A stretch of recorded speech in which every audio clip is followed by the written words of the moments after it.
Thank you for joining us on the news. My name is Florence Mbam. From the headlines, wife of Ebonyi State Governor provides succor to fiscally challenged persons. Governor Eno of Akwa Ibom State dumps PDP for APC. Labour Party scores a surprise win in Scottish parliamentary by-election. The news in full. Over 300 fiscally challenged persons have received bags of rice and financial assistance from the wife of the state governor, Mrs. Uzamaka Nwifuru. Mrs. Nwifuru gave the hint when she visited the Joint National Association of Persons with Disabilities in Ebonyi State. Government House correspondent Pauline Nwanere has more. Mrs. Nwifuru, represented by the Commissioner for Budget and Planning, Mrs. Chinwoka, said the presentation of gifts and financial support was in line with the 2-year celebration of the present administration. The wife of the governor further informed them that plans were underway to develop their potential for their well-being, growth and development of the society. You people are going to utilize your talent, and I know our governor very well. He is a man with a vision. And I know that when the time comes, he's going to enroll you people in all the sectors that you can fit in, because there is ability in disability. Even though that you have this element, but it will not stop you from proving what God has set in your lives. The State Commissioner for Women Affairs and Social Development, Mrs. Felicia Nwamuma, recalled that Mrs. Nwifuru had visited many destitute homes to celebrate the 2-year anniversary of the present administration, led by Governor Francis Nwifuru. Excellency, thank you for always remembering us. Thank you for always remembering these special people. I know that before the anniversary, you visited the Efata, where you saw children with broken bones and then others that have eye problems. You also went to Remind Home. You visited those children in conflict with the law. You don't abandon them because they have disability or because they have problems. You said that these are your first constituency. Anything you can do to help humanity, that you do it. The National Coordinator, Beyond Disability Project, Mr. Steve Rostick Eze, visited Ebonyi State to synergize with the governor on how to improve the living standard of physically challenged persons through unlocking their potential. Mr. Eze commended the proactiveness of the present administration and said that his office would inculcate the needed potential on disabled persons, as there is always ability in disability. We are here to reconcile certain things going on in the organization and also to harmonize between JONABID and the State Coordinator of Beyond Disability Project. I am very happy to be here to see this kind gesture towards persons with disability. The President, Joint National Association of Persons with Disabilities, Mr. Franklin Odumegu, and a traditional ruler, Eze Michael Ofoke, appreciated Mrs. Nwifuru for the financial assistance and food items and promised to always pray for the present administration and obey constituted authorities. There was a presentation of Beyond Ability Project portraits to the wife of the governor, Mrs. Uzamaka Nwifuru. Pauline Nwanere, Salt TV News. The Commissioner for Information and State Orientation, Mr. Jude Okpo, has raised concerns over the increasing rate of fake news, particularly on social media platforms, and called on the Nigerian Union of Journalists to step up action and use conventional media to curb the menace. He made the call when he received an audience the newly elected executive of the union, Ebonyi State Council, who were in his office on a courtesy visit. The report. Mr. Okpo, who emphasized the vital role conventional media should play to curb the spat of fake news on social media platforms, called on the union to step up action that encourages professionalism and accountability among journalists, urging them to distinguish themselves from the unprofessional content that often plague the social media landscape. The advent of social media really brought a heavy burden on journalists, every media operator globally, and it is something that calls for concern.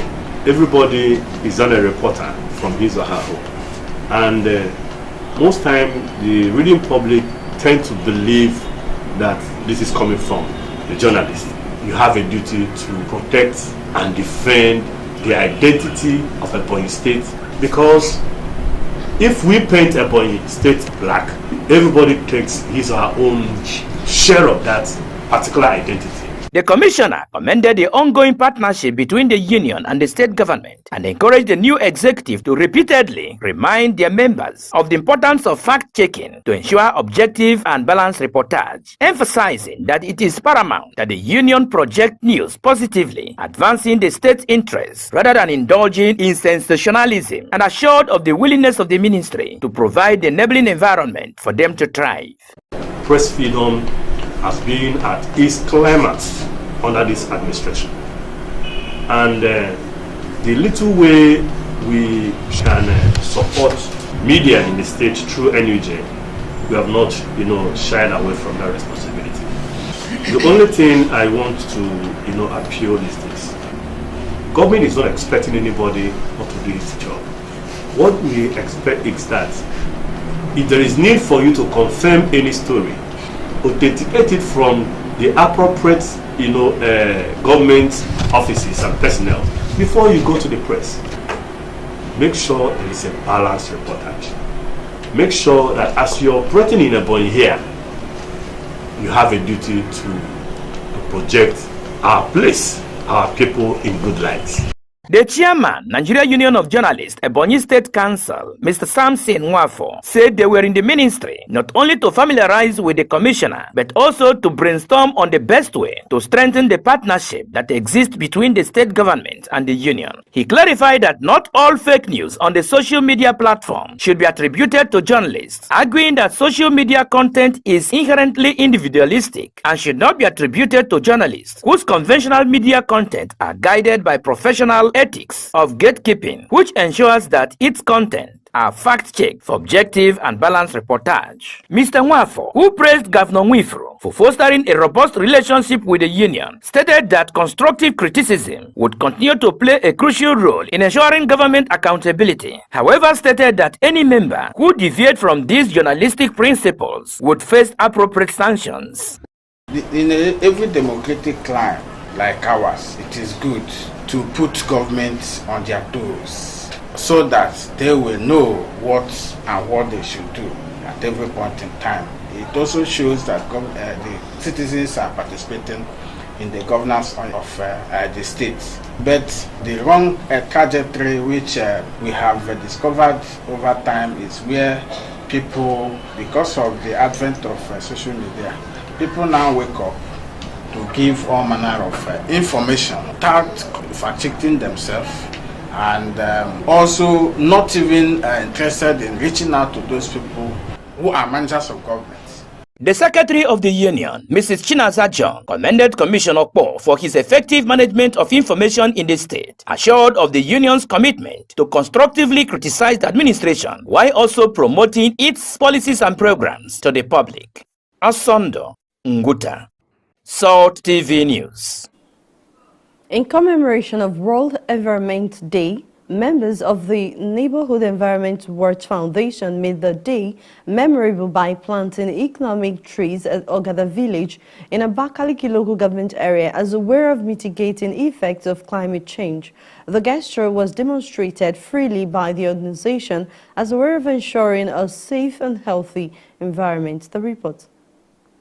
World Environment Day, marked on 5th June, is a call to protect our environment and urgent action to beat plastic pollution. Speaking shortly after planting the trees, the Executive Director, Neighborhood Environment Watch Foundation, Dr. Kelechi Okezie, said the tree planted will have economic and social value on the people and encourage government at all levels to endeavor to protect the planted trees for the sake of the value they add to the environment. It also mitigates the impact of climate change. It also addresses issues of food and nutrition deficiency. So we are planting this plant that is almost going to extinction, and calling on government, Ebonyi State government and Nigerian government to begin to protect our indigenous plant species. They are tied to our roots, they are tied to our heritage. The Director General of Ebonyi State Broadcasting Corporation, Chief Tony Nwizi, and Mr. Samuel Agwo, after planting some of the trees, explained that the tree planted remains the best approach and mechanism to solving environmental degradation problem. As part of that activity, we decided to plant trees. Okay, tree planting, as we all know, is not just an activity. Anywhere you see tree represents life, tree represents greatness, tree represents hope. A stakeholder of Ogada Village, Chief Michael Udenwe, appreciated Neighborhood Environment Watch Foundation for its contributory role in ensuring that effect of climate change becomes a thing of the past in Ebonyi State by planting varieties of trees and assure that the villagers will always protect the trees jealously as they grow. We continue to plant it not only today, and any place, space we have, we are going to plant akrata trees so that in near future, our children, our grandchildren, will know what is akrata and they will benefit from its fruit and the hardwood. The tree planted in both EBBC and Ogada Village include apple tree, avocado pear tree, and coconut tree, among others. For Salt TV News, I am Chidebere Nworie. Newly built Sadiq petrol filling station has been inaugurated and opened for business activities in Abakaliki. The filling station is located along Afikpo Road, Abakaliki. The report. Sadiq Oil and Gas, located in Ebonyi State and Abuja, is a reliable and tested petrol outlet that render affordable and quality services in terms of sale of petroleum products. The newly inaugurated filling station sells fuels at a cheaper rate of 900 naira per litre and diesel 1,070 naira. The Special Assistant to the Governor on Petroleum Matters, Mr. Nnemeka Nwafo, while inaugurating the filling station, appreciated the owner, Sadiq Akuma, for investing in the state and believed that the station would create employment opportunities for people of the state. The best thing in life is thinking home. Take your one of your investment to come home. I believe it's more safe while you come home and invest at home. Security on Honza local government area, Mr. Godwin Chukwu, Mr. Thomas Onu, and wife, Mrs. Felicity Onu, describes Sir Dixon Akuma as a good man who feels the pains of his people, hence the reduction of prices of fuel and diesel. Sadiq is a great man, he's a good man, and he's a good philanthropist. He established a bigger filling station at Abuja, so he was advised to come home and invest. In his word of admonition during Mass, a Catholic cleric, Reverend Father Samuel Ituma, said the newly built filling station remains a proof that Southeasterners are now thinking back home and encourage staff of filling station to relentlessly contribute their quota to the growth of the business by being dedicated to their duties and prayed God to flourish the business. The owner of the filling station and managing director, Sadiq and A Limited, Sadiq Akuma, said he feels good coming back home to invest and render essential services to his people. Because this is my business, I've been in this business for so many years, and I cannot be investing outside the Ebonyi State without him coming back home to recognize that my people need my service. Because if I can be lending the same service outside the Ebonyi, I should be able to render the same service here in Ebonyi. Sir Akuma encouraged the people to patronize his filling station regularly for affordable and quality petroleum products. For Salt TV News, I am Chidebere Nworie. At this point, we'll be heading now for a quick short break, and when we return, Salt TV News continues with a more interesting news. Do stay with us.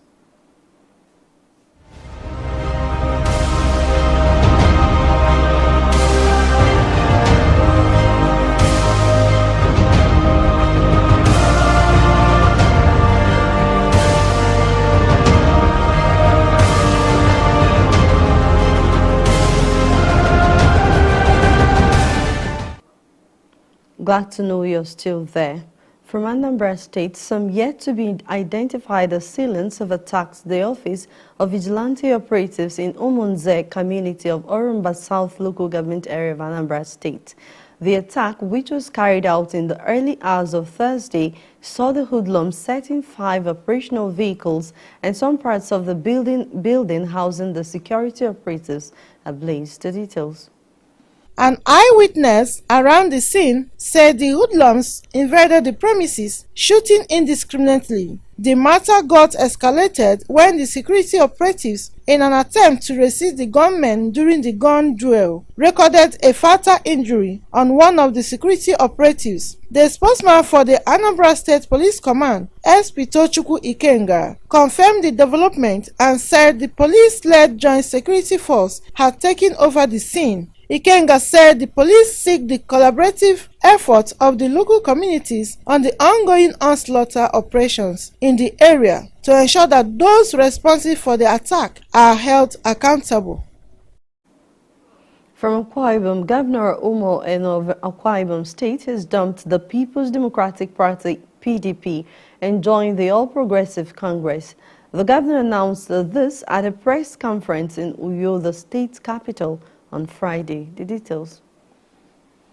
Governor Eno said he was not joining the APC from a position of weakness, but from a position of strength to fully support the economic reforms of President Bola Tinubu. Eno's defection occurred some 6 weeks after his Delta State counterpart, Sheriff Oberowori, left the PDP for the APC. 2 weeks ago, the governor told his commissioners and appointees to follow him to the APC or resign their positions. Eno was elected the governor of the South State in March 2023 and was sworn in as governor on May 29 same year. And from across the borders, the Labour Party has scored a surprise win in a Scottish parliamentary by-election on Friday, giving the UK Prime Minister Keir Starmer and his government a rare moment of celebration. Labour won with 8,559 votes, overturning the comfortable majority of 4,582 earned by the Scottish National Party in 2021. The details. The Scottish National Party were favourites going into the election, but saw their vote collapsed by almost 17%, netting 7,957 votes and delivering a heavy blow to the party that runs Scotland. Starmer and his government have seen their popularity plunge since coming to power last July and said that the people of Scotland have once again voted for change. Labour secured 31.6% of the votes, slightly down on the 2021 election. The ballot was held following the death of the Scottish National Party lawmaker and government minister Christina McAvellin in March.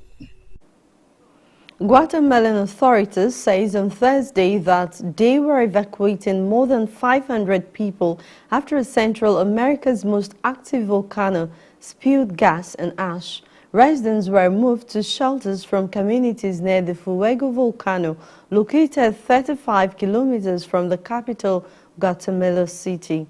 The details.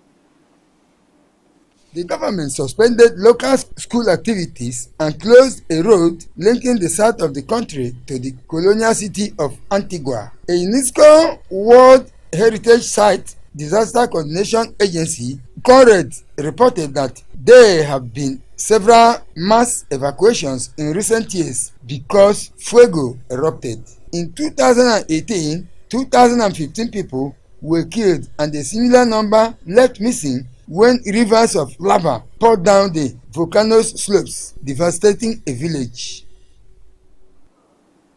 And with that, we wrap up Seoul Television News. But before we go, let's look at some of the major stories. Over 300 fiscally challenged persons have received bags of rice and financial assistance from the wife of the state governor, Mrs. Uzamaka Nwifuru. Governor Umo Eno of Akwa Ibom State has dumped the People's Democratic Party (PDP) and joined the All Progressive Congress. The Labour Party has scored a surprise win in a Scottish parliamentary by-election on Friday, giving the UK Prime Minister Keir Starmer and his government a rare moment of celebration. My name is Florence Mbam. Many thanks for watching.